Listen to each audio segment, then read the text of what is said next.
With Lucky Land Slots, you can get lucky just about anywhere. Dearly beloved, we are gathered here today to... Has anyone seen the bride and groom? Sorry, we're here. We were getting lucky in the limo and we lost track of time. No, Lucky Land Casino, with cash prizes that add up quicker than a guest registry. In that case, I pronounce you lucky. Play for free at LuckyLandSlots.com. Daily bonuses are waiting. No purchase necessary. Void where prohibited by law. 18+. Terms and conditions apply. See website for details. Hey, sweetie, what do you think of our new car from Carvana? Think it can handle our busy family? Well, we have 7 days to see. First, we can take the scenic route to the beach and stargaze through the moonroof. We'll see if your drums fit in the trunk. Then we can pick up Mommy's friends and check out that legroom. And we should really visit Grandma. She's getting up there. That's like a whole lifetime in 7 days. And like one busy family. With our 7-day money-back guarantee, you can confidently shop for cars 100% online. Visit Carvana.com for all terms and conditions. We'll drive you happy at Carvana.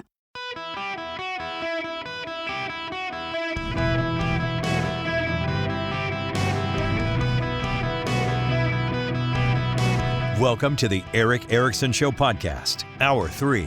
Hello, America. How are you? It's the third hour of the program. Eric Erickson here nationwide from my flagship station, WSB in Atlanta, Georgia, where the skies are blue. I hope that the skies turn blue where you are if they're not already. The weather is just fantastic. The leaves are starting to change colors as they start to fall. Still stuck by that line, the G.K. Chesterton line, that the new Prime Minister of Italy said that swords will be drawn to defend the leaves are green in summer. It's true, in an upside-down world. And I want to talk about the upside-down world for a minute. Let's take a break from the raw politics of the day to talk about a subject that doesn't get talked about enough. Brad Wilcox is a professor of sociology at the University of Virginia, and is the Future of Freedom Fellow at the Institute for Family Studies. He is a researcher into families. His data is research-based, survey-based. It's very interesting, and he focuses on YouGov. YouGov does an annual American Family Survey for the Deseret News. The Deseret News is a publication out in Utah with ties, I believe, still to the Mormon Church. It's a pretty good newspaper out in the Utah area. Is it Utah or is it Nevada? Now I can't remember. Out west. It's a good newspaper. Salt Lake City. Yep, owned by the Church of Jesus Christ of Latter-day Saints. So it's a good newspaper. It has a very good cultural criticism section, and it's been doing the American Family Survey for a number of years. One of the bits in the survey that comes out is that the percentage of American men and women who are married is at an all-time low. 45%. 45% of men and women in this country are married. Now, you should know, and I think this is important, that for a number of years, we have known that one of the secrets to growing intergenerational wealth in this country across racial lines is to, in this order, graduate from high school, get your high school degree, get a job, get married, stay married, and have kids.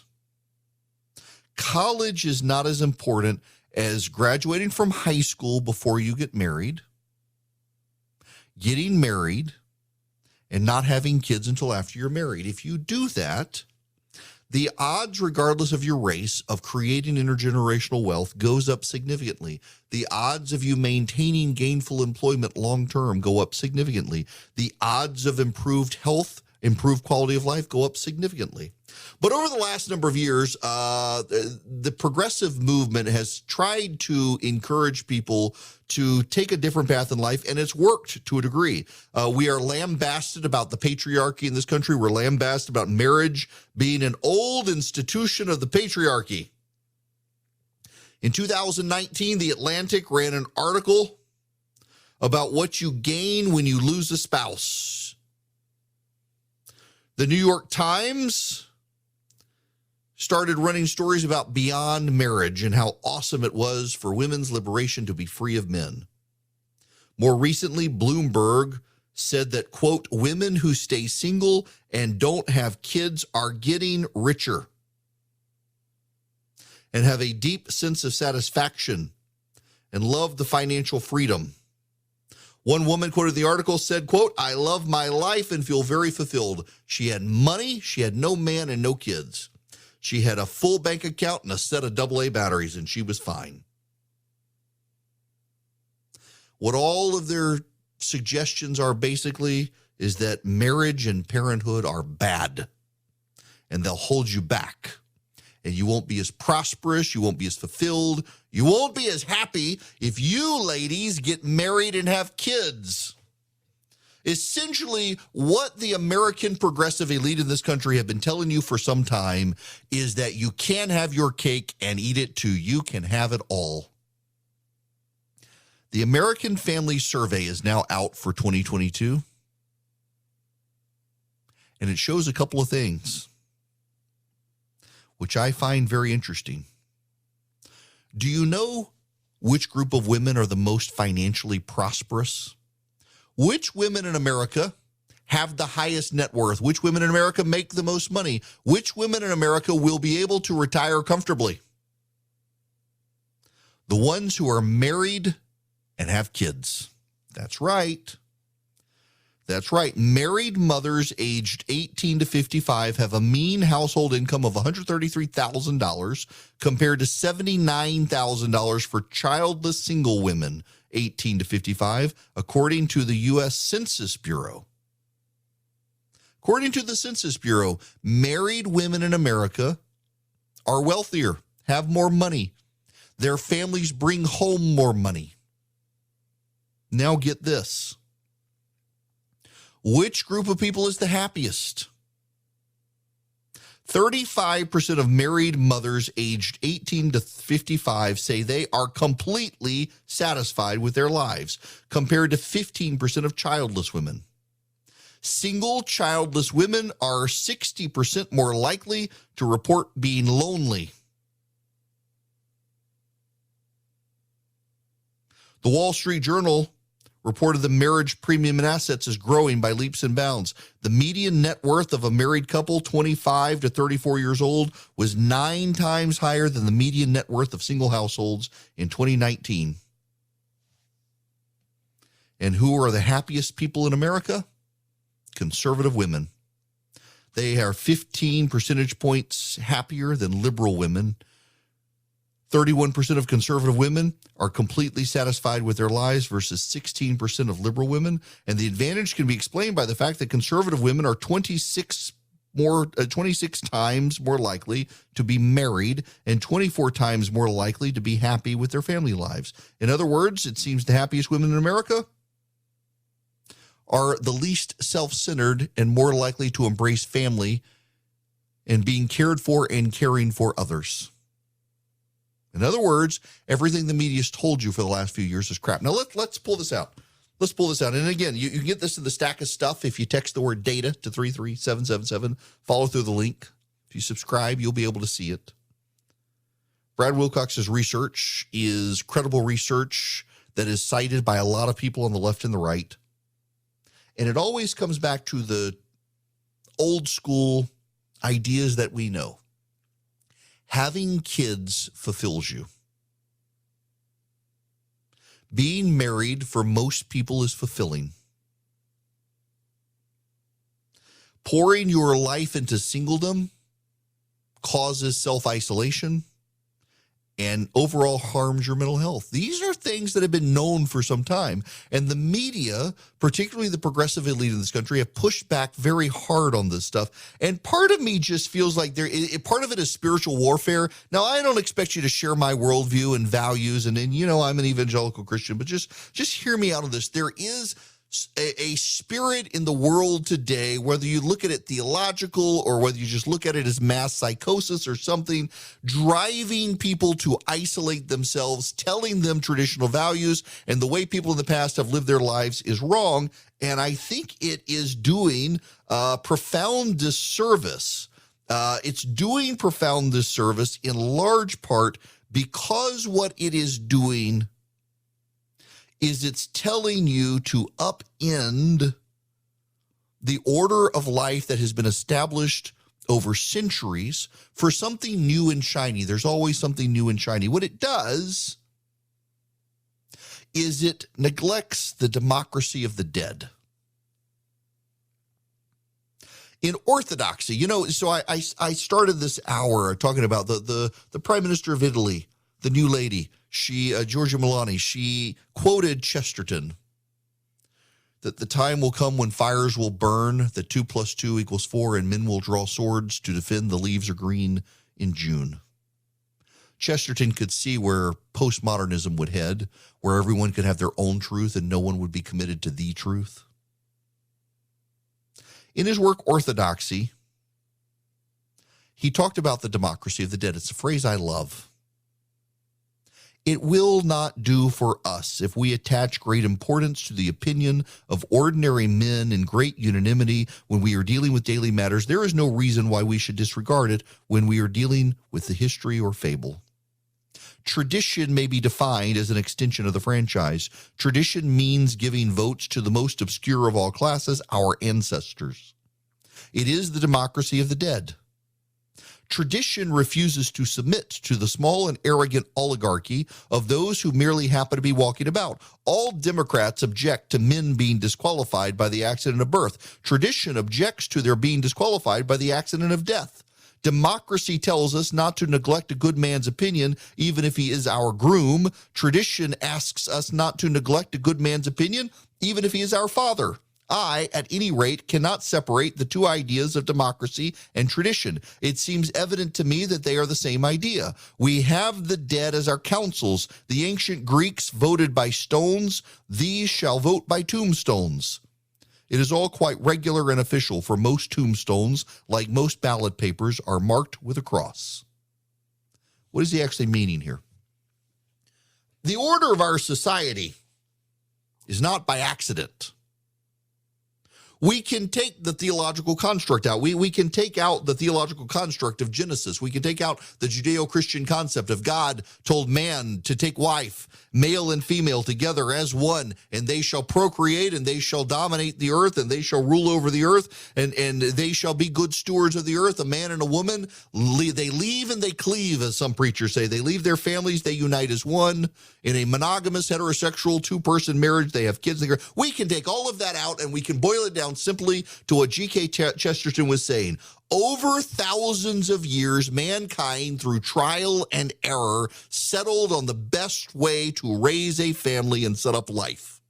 And the way mankind settled on it about 2,000 years ago, and it's been working great ever since, is that you have a man and a woman, they get together, they get married, they have children, they provide for each other, they raise their children, and then their children grow up, get married, have kids of their own, and when the parents get elderly, they then help provide for the parents. And this intergenerational transfer of knowledge and the share of wealth produces a healthy society of future workers and stable citizens. Only in the late 20th, 21st century have progressives come along and said, no, we know better than the trial and error of thousands of years of mankind. We shall try something new, and we shall persuade people it shall be better. You need not get married to have children, and if you do not want to have children, you may kill the child in utero, and you go out and make as much money as you want, marry late in life, have no children, and you will find fulfillment. You will find happiness. How's that working out for you? The data suggests not so well. The actual data suggests that single people are more miserable than married people. The data suggests that single people are poorer than married people. The data suggests that single people have more worries, have more neuroses, have more isolation, have more need for therapy, are not nearly as well off as those who are married. And those who are single and decide to have children through singledom, not by product of divorce, but out of wedlock, their children tend to grow up poorer, do worse in school, and have worse outcomes in life. That's what progressivism has gotten us. The democracy of the dead said, we tried all of this, And it never worked out well, which is why we settled on a 2-parent married couple having kids and somebody going to work, maybe both of them going to work, but providing for the family together and growing up intergenerationally. That's what the Democracy of the Dead said. That's what they did. For thousands of years, it evolved into that. It started out as polyamorous. It started out as polygamy. It collapsed into a man and a woman get married, have kids, raise their family, and then one day see the family grow old and raise them and take them to their grave and continue on perpetuating the species, providing a stable workforce, providing a future of humanity. And only when the left came along in the late 20th century said, no, we got a better way, did society go to hell in a handbasket. Because they painted us a vision of a utopian better tomorrow based on our self-interest and our cares and desires. And it turns out at the end of the day, people's self-interest, cares, and desires turns them into selfish isolationists who become miserable. Maybe we should go back to the way the Democracy of the Dead said we should work. And the research out this year shows us that the people who get married, the women in particular who get married, stay married, and have children, have more money, have access to more wealth, and are far happier than those who decided that they were going to go off on their own and reject all of that to do their own thing. It's fascinating data. It can't be dismissed lightly. The researchers have dug into it, and it holds up. And yet, you're probably not going to hear a lot of the mainstream media cover the data because they've been selling you the narrative of single isolationism and how that's going to turn out good for you when it's not. So winter is coming, and I got to tell you, I love the weight of the Boll and Branch sheets. I like them in the summer when it's hot and you don't want a lot of covers on you, but in the wintertime, they're just the perfect weight, the perfect, smoothness. They're 100% organic cotton threads. They've got super softness. They get softer every time you wash them. They're just, the drape when you're laying down and stuff, they're just perfect sheets. I love them. I am effusive with my praise for Boll and Branch, and I'm delighted to have them as an advertiser. Look, they're made from the highest quality threads. They got superior softness. They got over 25,000 rave customer reviews and counting. I'm one of them. The quality you can tell is great. They hold up well after all the washes I've put them through, and they just get softer. It doesn't matter what the thread count is if the fiber sucks, and you can tell they put a lot of great detail into the fibers they use. And look, Boll and Branch gives you a 30-night risk-free trial with free shipping, returns on all orders. You're going to feel the difference. You're not going to want to send them back. The first 100% organic, fair trade, certified bedding company ever. They used 90% less water than conventional production, 0 pesticides, other toxic chemicals. They don't use them. It's just fantastic. Listen, I'm effusive with my praise. I love Boll and Branch. Try them for yourself. And again, you get a 30-night risk-free trial, free shipping, returns on all orders. Try the sheets that will make you fall for the coziest night sleep in the season where you want cozy sheets. 15% off your first set of sheets. Free shipping when you use promo code ERIC, E-R-I-C-K, at bollandbranch.com. That's Boll and Branch, B-O-L-L-A-N-D, branch.com. The promo code is ERIC. Trust me, they're worth it. We got 5 bedrooms, 5 beds, Boll and Branch sheets on every bed. Hello there. It is Eric Erickson here. The phone number is 877-973-7425. The day after the New York Times was dismissive of concerns about an election company called Konnech, which is part of the conspiracy theories about stolen elections, it looks like the head of the company is being carted off to jail. Top executive of an elections technology company that's been the focus of attention among election deniers was arrested by Los Angeles County officials in connection with an investigation into the possible theft of personal information about poll workers. Eugene Yu, the founder and chief executive of Konnech, a technology company, was taken into custody on suspicion of theft. Konnech is based in Michigan and develops software to manage election logistics like scheduling poll workers. The company's been accused by groups challenging the validity of the 2020 presidential election with storing information about poll workers on servers in China. The company has denied the allegation. Mr. Gascon, who is the Los Angeles County District Attorney, said its investigators have found data stored in China, and holding that data would violate Konnech's contract with the county. The county released few other details about the investigation, but said in its statement that the charges related only to data about poll workers and that the alleged conduct had no impact on the tabulation of votes and did not alter election results. Now, you may be wondering, if you're a conspiracy mind, how can they be so sure? Because their data and what they house and what they do is different from the election results. Now, this is what's so interesting here, is that this is the story that ran yesterday. At an invitation-only conference in August at a secret location southeast of Phoenix, a group of election deniers unspooled a new conspiracy theory about the 2020 presidential election. Using threadbare evidence, or none at all, the group suggested that a small American election software company, Konnech, had secret ties to the Chinese Communist Party and had given the Chinese government backdoor access to personal data about 2 million poll workers in the United States. In the ensuing weeks, the conspiracy theory grew as it shot around the internet. To believers, the claim showed how China had gained near complete control of America's elections. Some shared LinkedIn pages for Konnech employees who have Chinese backgrounds and sent threatening emails to the company and its chief executive. In the 2 years since Donald Trump lost his reelection bid, conspiracy theorists have subjected elections officials and private companies that play a role in elections to a barrage of outlandish voter fraud claims. Now, this one was largely dismissed. And yesterday, the New York Times reported the company said none of the allegations are true. And yet, Eugene Yu, an American citizen who immigrated from China in 1986, now is being investigated for putting some of this information on servers in China. Keep in mind, this is not election data.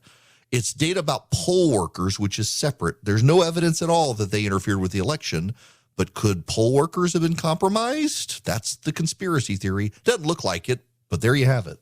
Hello there, it is Eric Erickson here. The phone number is 877-973-7425. Should you wish to be on the program, you're more than welcome to call in. I got to move back to oil and gas because there's something else we have to talk about. And this is one of the more deeply destabilizing problems that we may soon be encountering in the nation. And I don't say that lightly. I don't say that lightly. This is the one that if I were looking at a story and saying, what do I see as a problem? I would tell you this is the story that should probably be making you think about what exactly is coming.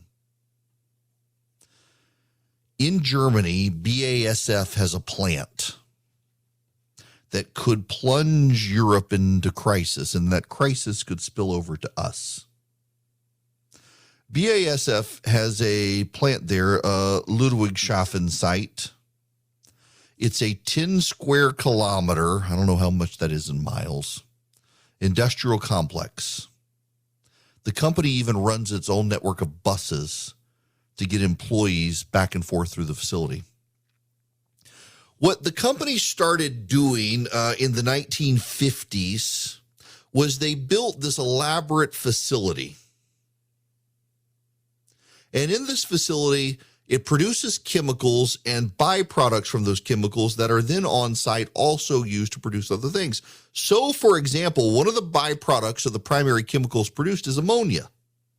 The ammonia is then funneled through 1,771 miles worth of piping at the facility from one end to the other, and the ammonia is then used for fertilizer, disinfectant, diesel exhaust fluid. The carbon dioxide is also produced, and the carbon dioxide flows through 1,700 miles of pipe to a different end of the facility, and it's used to carbonate drinks and produce carbonic acid. It's called the composite principle. BASF has been using the composite principle since 157 years ago. It's now the world's largest chemical manufacturer. The site requires a massive amount of natural gas to use. In fact, there is so much natural gas used and so much of it interconnected. 125 different things are produced at this one plant. And if they run out of natural gas,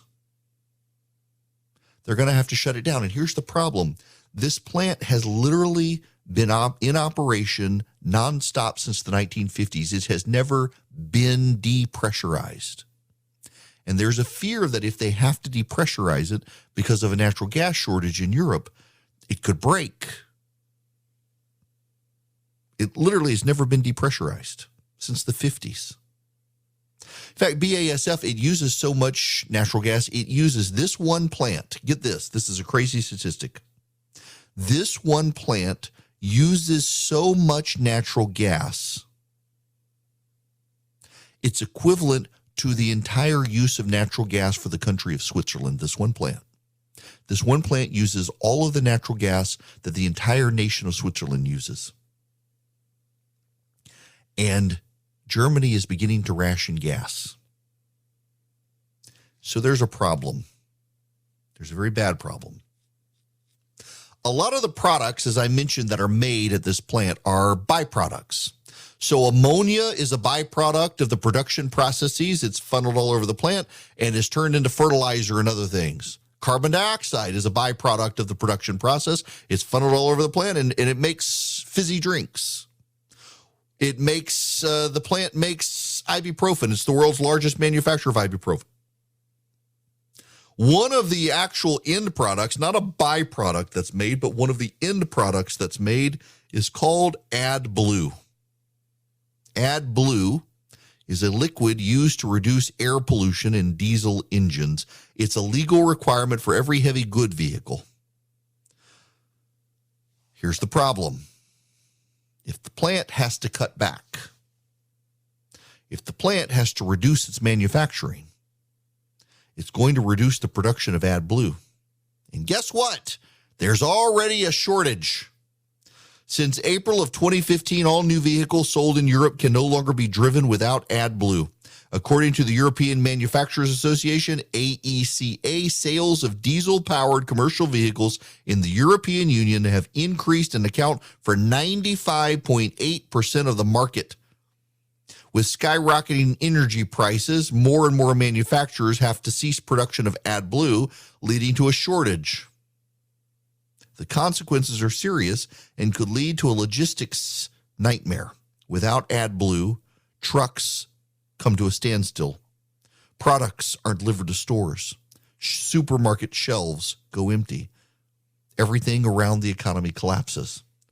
And the Europeans, of course, are not willing to ditch the law mandating AdBlue, which is insane. Now, we have additives in this country that are also added. They tend to be produced here. The problem is that as AdBlue gets short supplied and natural gas costs go up and BASF slows down, ibuprofen production slows down, ammonia production for fertilizer slows down, carbon dioxide production for fizzy drinks slows down, AdBlue production slows down, which means they have to import American equivalents to Europe for diesel fuel if they're going to keep the trucks moving.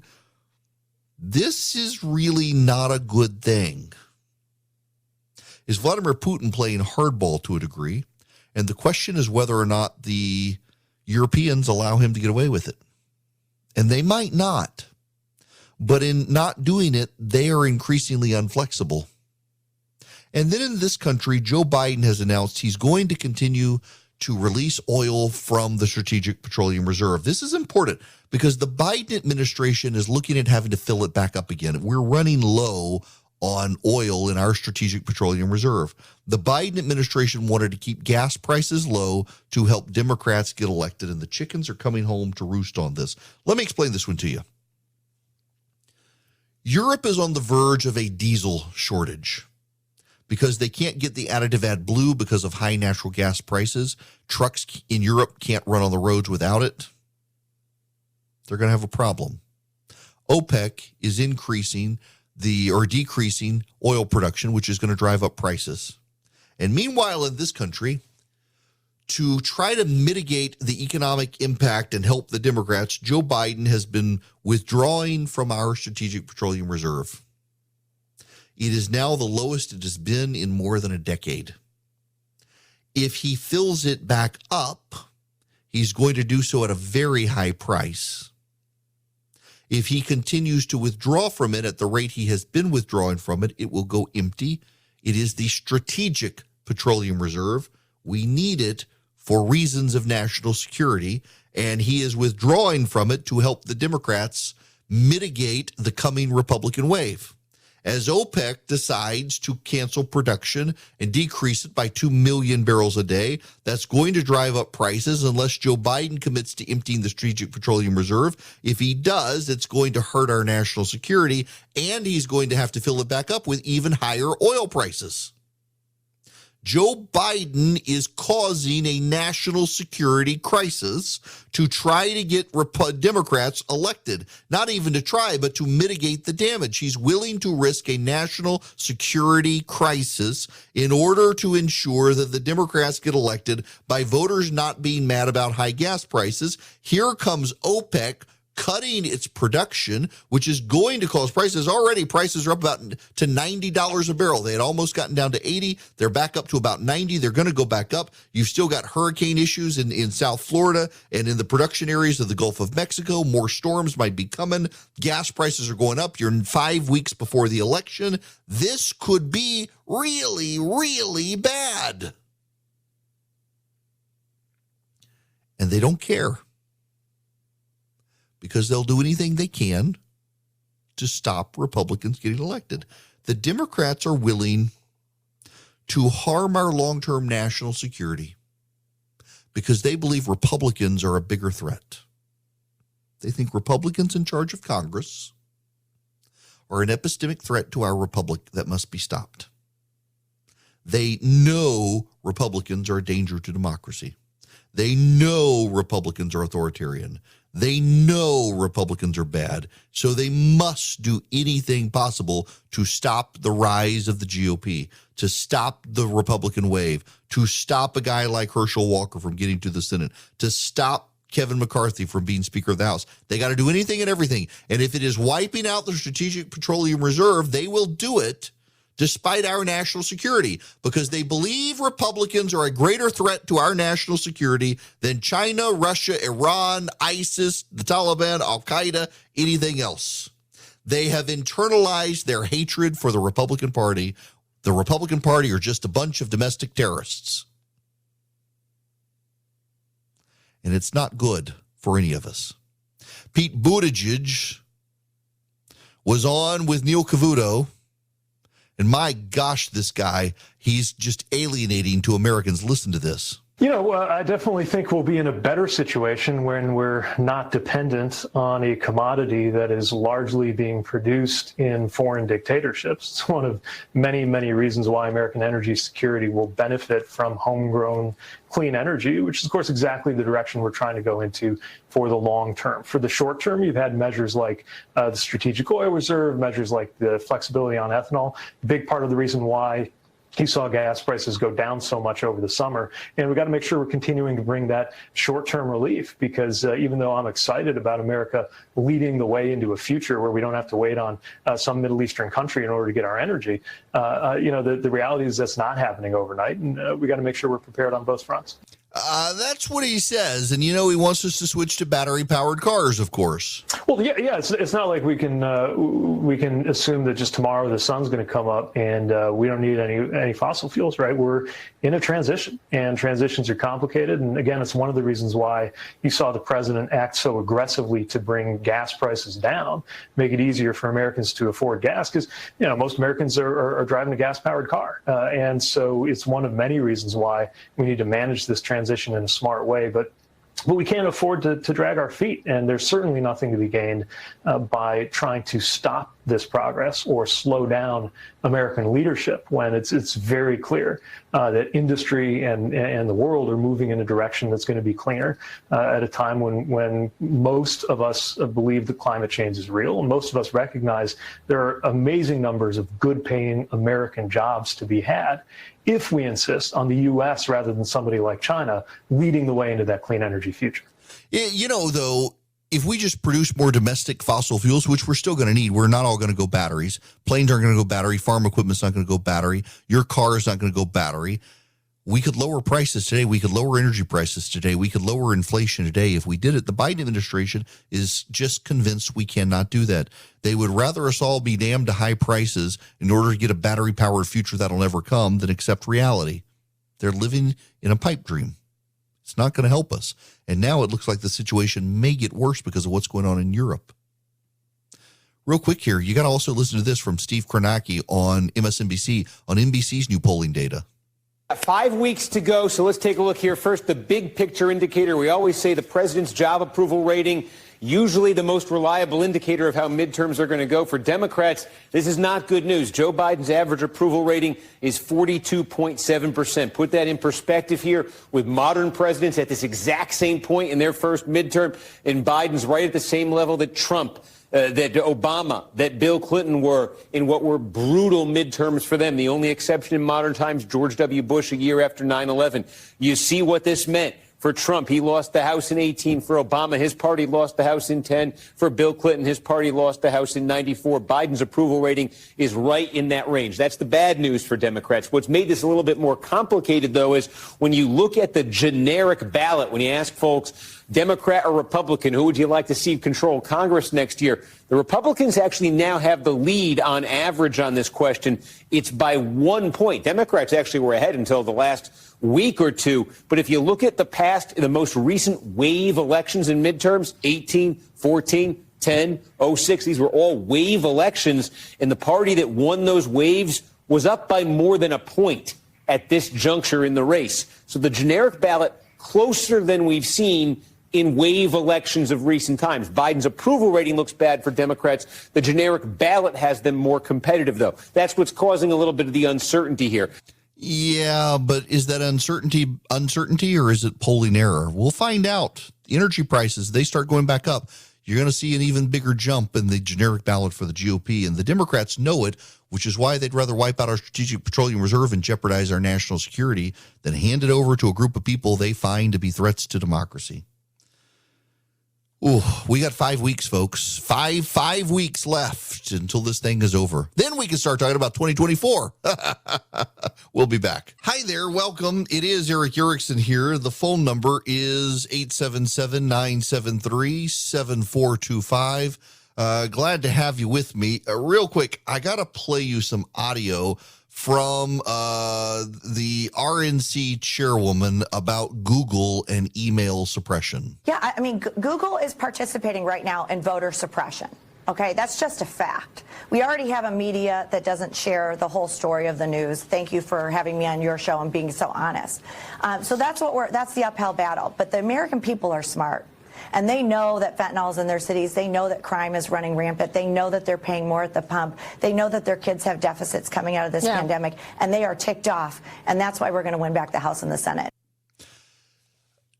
I get all these emails, and they go to my spam folder, and I thank Google for doing it. The Republicans are peddling a fiction. I've talked to a lot of Republican analysts and a lot of Republican strategists, and none of them have problems with their email going to people. They all point out that it's a couple of big shops in Washington, D.C. that have the RNC contracts, and they relentlessly spam you. They're the same people who send you the spam text messages. And it's not that Google is flagging them. It's that Google is flagging the behaviors from IP addresses that list them as spam. They just so happen to be Republican. The Democrats don't do what the Republicans do, and guess what? They get better results. It's so easy these days to believe Google's on the side of the left, therefore they're punishing the left. I myself would believe that, except I've managed to talk to Republican consultants, and they say, nope, ours go through. Take Carrie Lake, for example. I get spam messages on a daily basis from Carrie Lake in Arizona from the national group. But when the state consultant for Carrie Lake sends a fundraising email, it comes through. I get Chuck Grassley stuff all the time. My friend Chip Roy, I get his state stuff. I get Greg Abbott's state stuff. I don't get Greg Abbott's national stuff. Right now, I'm getting in spam. I got, Lee Zeldin. I'm getting Greg Murphy. I'm getting Herschel Walker. I'm getting also Charlie Kirk. I'm getting Bo Snerdley. I'm getting Vesely Vega. I'm getting Carrie Lake. I'm getting Blake Masters. I'm getting all these people in spam, and all of them are coming from the same groups in Washington that are flagged as spam. I don't have any sympathy for these people. The amount of spam that I get from these people, I have no sympathy whatsoever. None whatsoever. The amount of spam that I get from Republicans, the amount of text message spam, if Google is blocking them because they're Republican, they shouldn't be doing that. I don't think that's the case. Talking to Republican consultants who as well are frustrated with these groups in Washington sending that much spam. All I would like to say is thank you, Google. I hate you as a company. I think you're a bunch of woke progressives destroying America. I don't trust you at all, but thank you for saving my inbox from all of these whorish little spam emails trying to collect $5 on outrage. I at least appreciate you doing that to me. And you Republicans, stop spamming all of us, and you'll get better response rates and not trip up the spam figures.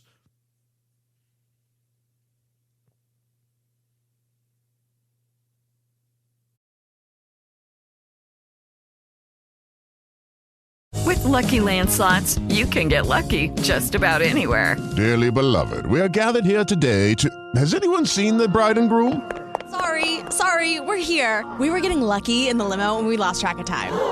No, Lucky Land Casino, with cash prizes that add up quicker than a guest registry. In that case, I pronounce you lucky. Play for free at LuckyLandSlots.com. Daily bonuses are waiting. No purchase necessary. Void where prohibited by law. 18+. Terms and conditions apply. See website for details.